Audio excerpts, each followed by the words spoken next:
Hey, this is Steve, the other chopstick guy with your small bite for today, and today we're talking lens hoods and the importance of using lens hoods. I see so many photographers out there leaving their lens hood behind, or maybe they're doing one of these where they just have their lens hood and they're putting it on backwards, right?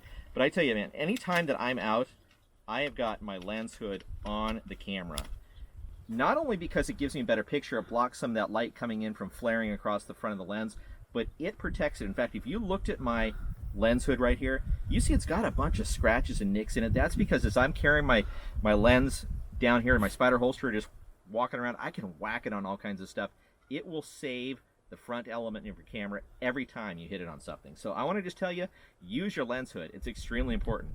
This was Steve with your small bite for today.